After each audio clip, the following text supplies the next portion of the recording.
How does this affect the history of exploitation of this area? And those are big companies. And how does telling the story affect this?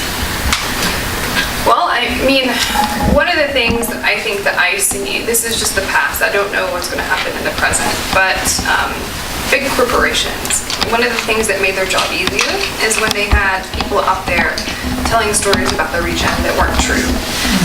So when they told stories and took stories away that said Appalachia people are savages, that they're uneducated, that they need to be put to purpose, those were the stories that the coal companies, for example, seized upon and used to kind of go to the government and say, well, we're not, we know what we're doing here isn't great, but it's better than leaving them to their own devices. This kind of like wage labor that we're introducing, or the system of exploitation, is going to be good for them, because if we don't have this taming influence on the region, then they're just going to kill each other. But they had no opportunity. They owed their lives to the company store. How were they going to fight back on that? In other words, all right, so that was the story being told about the people, but how could the people give voice to the lack of truth in that, because they were so put upon by the company? I mean, it was a no-win situation for them. They did give voice because they organized, and giving voice doesn't always look like me writing a story. Giving voice can be unions. And these stories are critical to the formation of different kinds of identity, but a class identity is one that's really significant and really important. So, Bruce Crawford, you want to talk about Bruce Crawford? So go ahead. This is a great time to talk about somebody that Josh is really fascinated with. Yeah, so Bruce Crawford, I'm guessing most people haven't, he's kind of just fallen into the pit of memory. Nobody remembers Bruce Crawford. But some of the things that Liz talks about in her book, and that is, throughout Appalachian history literature, is this belief that, yes, there was a strong union presence, but it was, kind of balanced by these like dominant coal companies. And there wasn't really much room for negotiating politics, if you will, that you kind of had to maintain a very steady balance. Bruce Crawford ran a newspaper in Norton, Virginia, down and in Big Stone Gap, for about 15 years, and he was an open, hardcore communist socialist that spoke truth to power every single chance he got. The front page of his newspaper would say things like, lock up the coal executives. Like, they are ruining our place. They are ruining our town. Get rid of them. We'll figure something else out. And so I think one thing that is important is for us in this moment, like, why does that matter, is to recognize people like Bruce Crawford and recognize that, they were speaking truth to power. They were fighting back in a very specific way. At the same exact time as, like, for example, like the Battle of Blair Mountain is happening. Other people, a state away, are taking up arms against the coal companies. They're doing it their way. Bruce Crawford is doing it his way. That it wasn't a monolith of, just pure dominant company town. There was pushback and there was fight. And so I think reviving those stories is really important, especially in this moment, when we see things like, for example, like the absolutely crippling, horrific opioid crisis that feels like utterly hopeless for a lot of people, to push back and say that, no, there is a fight that can be fought. Like, the coal industry was absolutely unassailable in the 1930s. This feels unassailable now. You can always fight. And I think, the other thing that I would want to add is it's no coincidence that large corporate, or people that control large corporations, let's say the Koch brothers or the Waltons, are very interested in J.D. Vance and what he's had to say in Hillbilly Elegy. So these stories do matter because they are picking the interest of people who are very well placed to control wealth and to control politics, and they fight. The stories about Appalachia that are being told. And so since a lot of these ideas come in my name, they are done in my region, I feel the need to push back against them. But there's no question that these stories about Appalachia are linked to the accumulation of enormous power for some individuals, and that they suit the purposes of certain individuals. How do you feel about the you mentioned the Battle of Blair Mountain, and it makes me think of Denise Jardina and some other very fine Appalachian fiction writers. So how do you feel, where does the role of telling the story as novel, as fiction, play into what you're talking about? That's a great question, and one that I'm really well versed on, because I'll confess here, when I came time to do some of the fiction, or to do the list of fiction resources that I think are good, I had to have a second pair of eyes on that, and that came from Chris Alford, who is a great fiction writer. I think the point that I make about writing that's done by Appalachians, whether it be fiction or history, is if you go to West Virginia University, they have a master bibliography of Appalachian studies, and this is sort of like a list of almost everything that's ever been written about Appalachia, and it is hundreds and hundreds and hundreds of pages long. And we tried at one time to kind of like give a rough estimate for about the length of time it takes somebody to write something, and then extrapolate how many like years of work that bibliography represents, and it was over 5,000 years. And so I think the point is that whatever your tastes are, that there is something that has been written that will capture your interest. It is a great shame to me that the region gets bookended by one or two things, and one of the things that was really distressing to me when I would talk to people about Appalachia and hillbilly elegy in particular, nobody ever asked me like, well, what else should I read? They didn't, they didn't want to know. They didn't want to know any recommendations. Even if they loved it, if they hated it, they just didn't want to know anything else. They thought that they had figured it out, and I think that's a great allure of the book. But it's also very dangerous. So I think, Denise's book is fantastic. I think that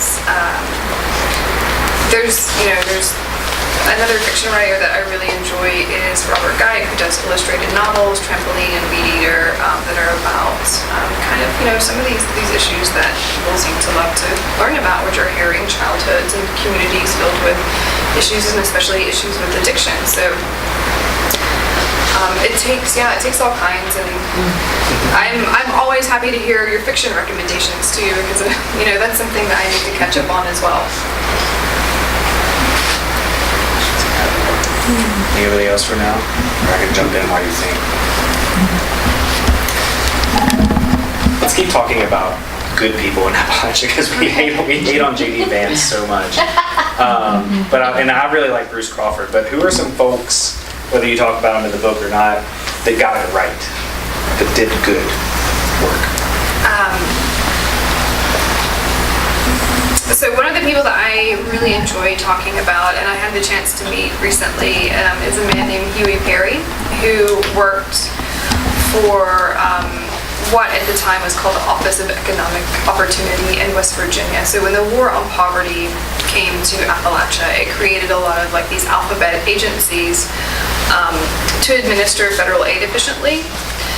So the theory surrounding the War on Poverty was that the way forward for the region and for individuals was to assimilate as such, to get better education, to change kind of bad family practices, to get them as close to the middle class as they could. And that was where a lot of federal aid was focused on, to get people sort of even out of the region if they could. That's why there was a large emphasis in the War on Poverty towards creating things like roads, for example.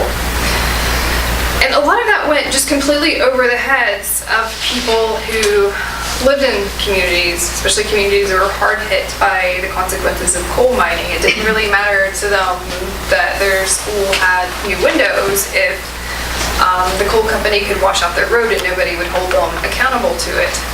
And so Huey Perry was somebody who tried to rig the War on Poverty to work for poor people.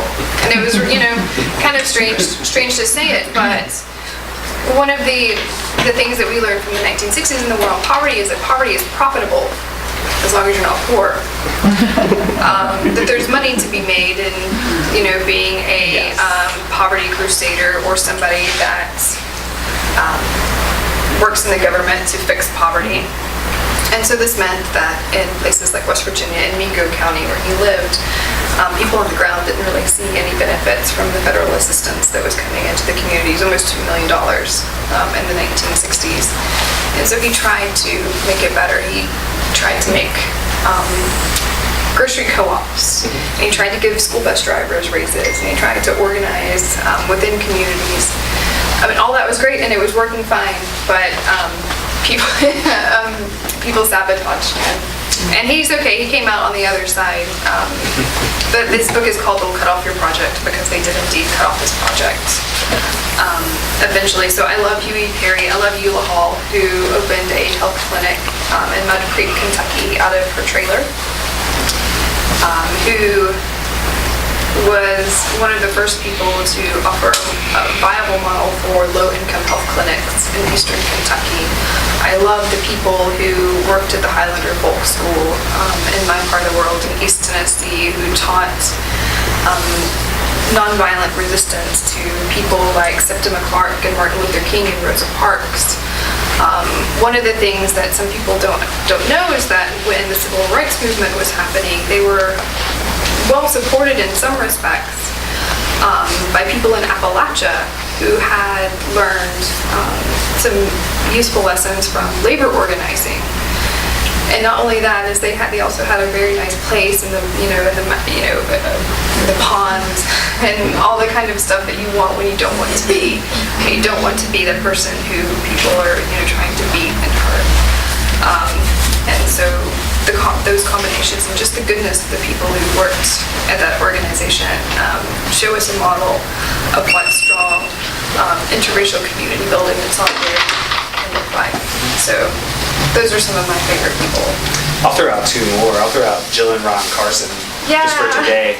So Jill and Ron run the, I gotta get the name right, the Appalachian African American Cultural Center out of Pennington Gap. And what's the name of Ron's organization again? Black Mountain or Stone Mountain Black Lung. Stone Mountain Black Lung Association. And so they have almost single-handedly identified where in the state, in Southwest Virginia and some in Kentucky too, where coal companies had their own coal company doctors who were the only people who were allowed to diagnose black lung.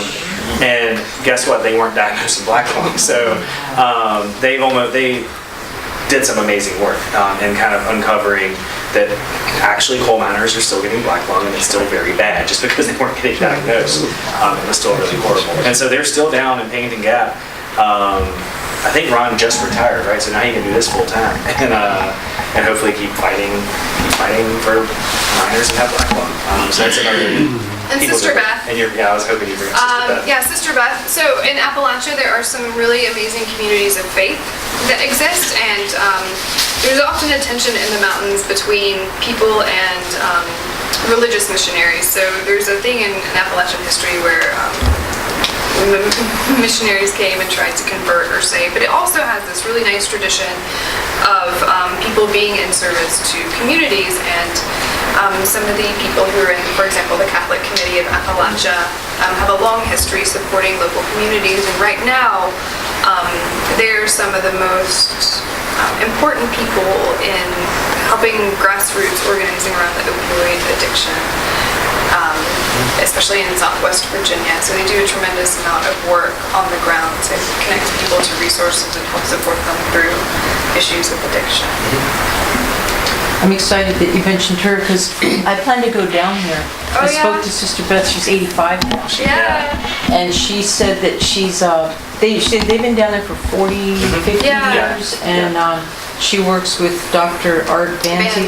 I've learned a lot from just reading, and I essentially plan on moving down there and being a part of their work. Oh, that's awesome. That's awesome. But it's because she's so involved. She calls herself a marginal Catholic, which is cool because I was kicked out of Catholic school. Story, but no, they do with the opioid crisis, poverty, ecology. I mean, I'm like, that's it. Let's go. So, Yeah, they're tremendous people. We went down there last month, and like literally they were all in the room together, and you could just feel like how, I don't know, passionate and warm and supportive and strong they were. Art's wife, Suella, have you met her? no, but I read her article about when Yeah. they met pharmaceutical guys that Yeah. wanted to meet with them as long as they would take their name out of their articles.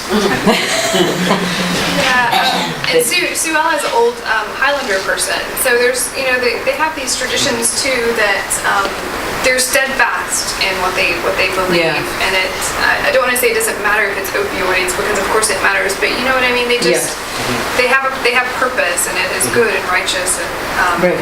I think they're wonderful people. So that's so amazing. I was thinking of that about when you mentioned grants, because I figured by the time I get down there, I did a little donation work that, what kind of support they're going to need and stuff. So that's why I want to make sure to stay in touch. Good. Absolutely. Yeah.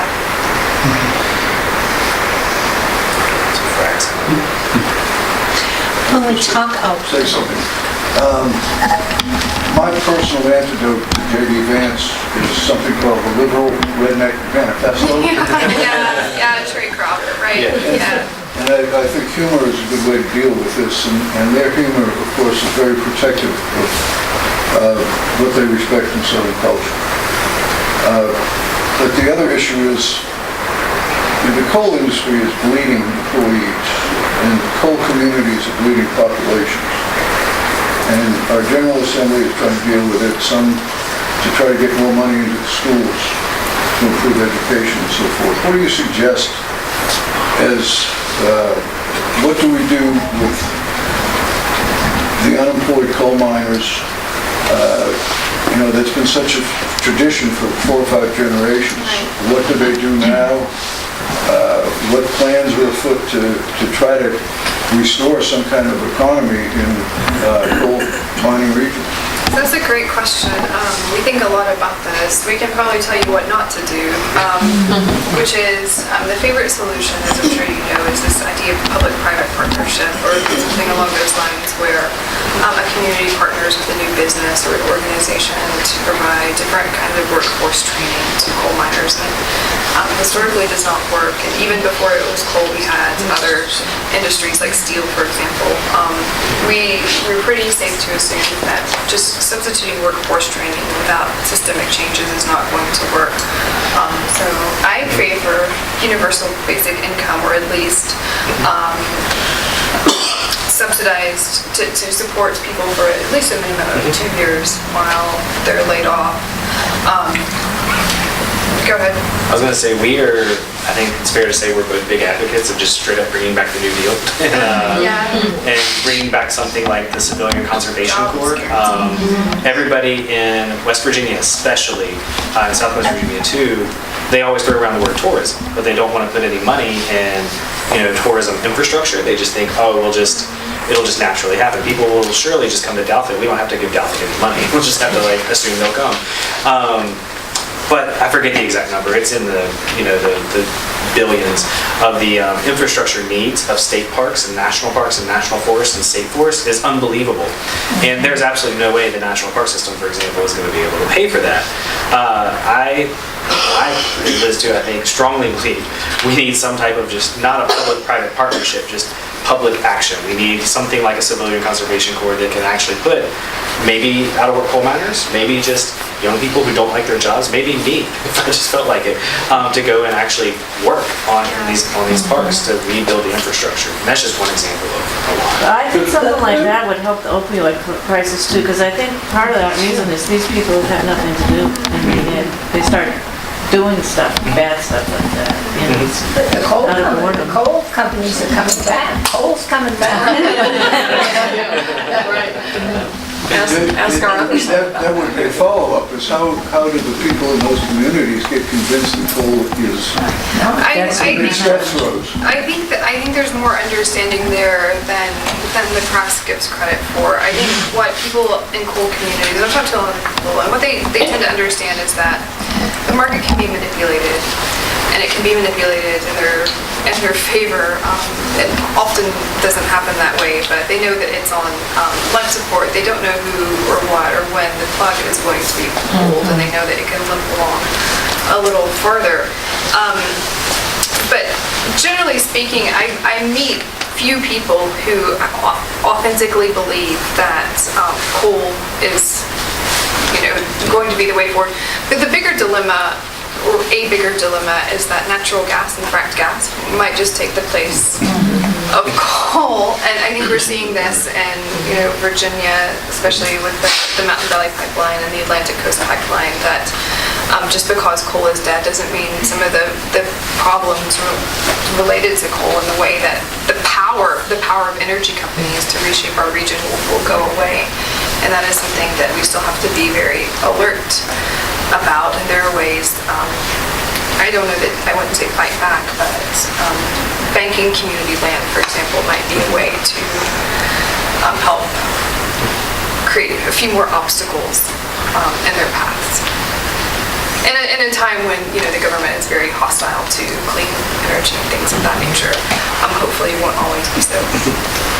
But despite that hostility, the market is heading towards clean energy. Despite the Not because of Oh, so another question. Two Yeah, things. that's right. One is, I agree with you totally about the CCC. My dad was a member of that at Dalpit and Darlene.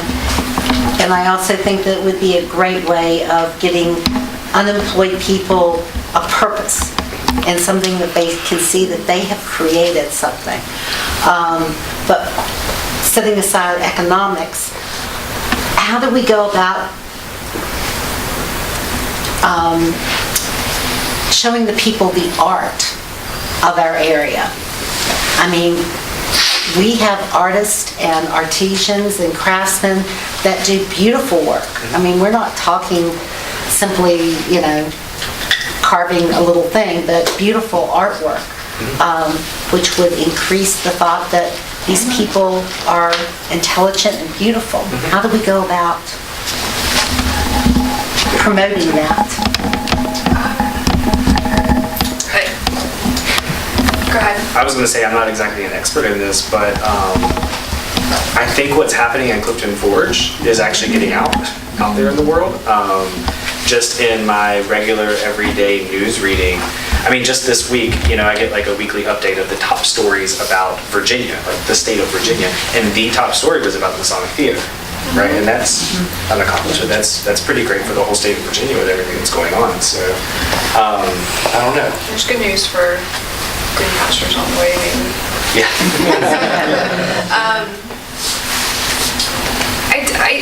I keep going back to the idea that there can be networks that we can use or develop, and I don't know. There's obviously going to be things like competition taking place, but I honestly think that if we try to support each other in these communities a little bit more, then that would be a way forward, not only for changing things like narratives, but also just promoting our work across a lot of spectrums. Yeah, I was going to say, I think that building the network is very important, and I'm not sure what the network is that has been built here, but I'm thinking in our hometown, new hometown of Stanton, how the Blackfriars Theater is just dominant in the Shenandoah Valley as like a cultural institution. But I know they partner with tons of other organizations that aren't necessarily theater, right? And that aren't necessarily, I mean, they partner with breweries, for goodness sake, that aren't artists. I mean, they're artists in a way, I guess. But they build that connection, right? They build that network, and it brings it all together, right? For the entire region, not just Stanton. They're looking beyond that, trying to make it work. Yeah, I think it's great.